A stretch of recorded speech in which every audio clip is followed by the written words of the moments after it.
All right, we're going to have a lot more to say about that, about the angle coming up later in the show. But we have to begin with a remarkable new development indicating that the Justice Department may have overruled the FBI in the Micheal Flynn case. We're joined by the reporter who broke this story just tonight, Washington Examiner's Byron York, and by his fellow Fox News contributor, Kim Strassel of the Wall Street Journal. Byron, let's start with you. I had heard rumblings about this last year, that Mike Flynn did not lie in questioning by the FBI. Remind us of how this all went down. It was very unusual how he came to be interviewed. Very unusual. Remember December of 2016, that's during the transition. Flynn was the next national security advisor. He was getting calls from all around the world. That's what happens when you're about to be the national security advisor.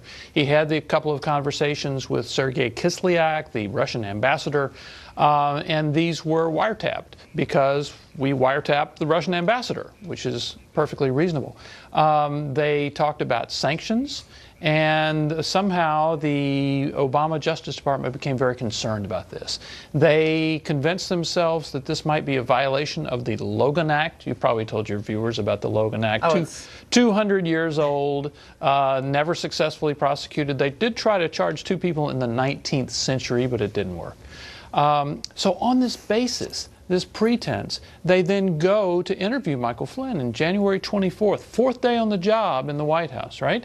And what I learned... Acting AG Sally Yates, who would then resign.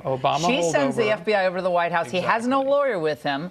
For some reason, he agrees to be interviewed, but it must be random. Hey, I'm from the FBI. I'm here to talk to you. I'm at the White... What? It's just bizarre. So this becomes a huge issue. Congress wants to find out what's going on. In March, James Comey, then the FBI director, briefs Congress, and he said the FBI agents who interviewed Flynn did not think he lied to them.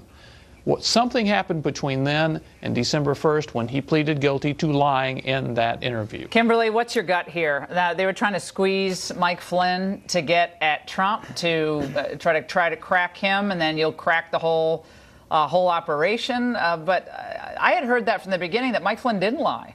He didn't think he'd done anything wrong when he talked to the ambassador. When you look at Mike Flynn, you basically have two options for why he would have done this. One theory out there is that maybe Mueller had something worse on him, and so this was his way of getting out. The better theory, which has been out there, is that his son was also under investigation, and curiouser, the headlines came out that his son was no longer going to be under investigation right about the time that Flynn accepted this plea deal. So the thought was that he was helping out his son. But look, for people out there who have worries about the Mueller probe and how legitimate it is and whether or not it has other ambitions, this is ground zero for them, because you end up taking the partisan accusations of a very partisan acting attorney general trying to gin up a charge on an act that's 200 years old, could never be enforceable in law, and manages as a result of this to drum a guy not only out of his job, but ultimately land him with a felony charge. Byron, here's what it seems to be from the beginning. They needed to get into the Trump campaign. They needed to get into one of the top aides to Trump, and they know how Trump reacts to this stuff. He gets his back up. He's like, I'm a target because you guys are mad that you lost this election, and then they're off to the races. But I think Sally Yates is really an overlooked person in all of it. Extremely important, and I believe she's only really spoken once about this. She testified in May to a Senate Judiciary Committee subcommittee, and she said that she went to the White House, right? So she goes, after she's interviewed Flynn, she goes to the White House, and the White House counsel says to her, well, okay, what if Flynn did lie to the vice president? What if one White House person lied to another? What's it to the Justice Department? And she said, oh, it's a very, very big deal because he might be vulnerable to blackmail. And I don't even understand that calculus. I didn't understand it either. And a lot of people on Capitol Hill didn't understand it either. All right, Kimberly Strassel, now we have to move on to Susan Rice, who makes yet another appearance in trying to save the Obama administration. At least that's what it looks like on the surface. We find out today in this new Graham memo that she sent an email to herself. We have a full screen of it. on Inauguration Day, saying the following: President Obama began the conversation by stressing his continued commitment to ensuring that every aspect of this issue is handled by the intelligence and law enforcement communities by the book. The president stressed that he's not asking about initiating or instructing anything from a law enforcement perspective. He reiterated that our law enforcement team needs to proceed as normally would by the book. That's about the January 5th meeting. Why would you be documenting a January 5th meeting on January 20th in an email to yourself? Is that a CYA deal?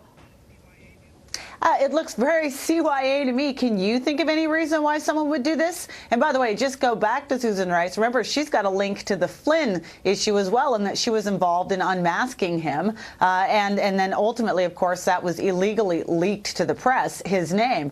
But look, on this particular email, it reminds me of this story. Back in 2003, Jay Rockefeller, the Senate Democrat on the Intelligence Committee, was briefed on wireless wiretapping. He didn't say anything about it at the time, but he wrote himself a letter and stuck it in a desk drawer, and then later, when there was controversy, he wielded it out to say, look, I never thought this was a good idea to begin with. So look, I think what we have here, is Susan Rice putting down, I want everyone to know that this is exactly what happened in this meeting, just in case it turns out that someone starts asking later. Yeah, Susan Benghazi Rice. Okay, that's all I need to say. And did she ever get immunity? Do we know if she got immunity? We're out of time, but she get immunity? We don't know. I don't know. No, that's another question that we have to get answered, guys. And by the way, there's more kabuki theater from the Democrats, this time during Senate immigration debates going on now. And up next, we're going to examine how they're cynically using the poor dreamers for fear of politics.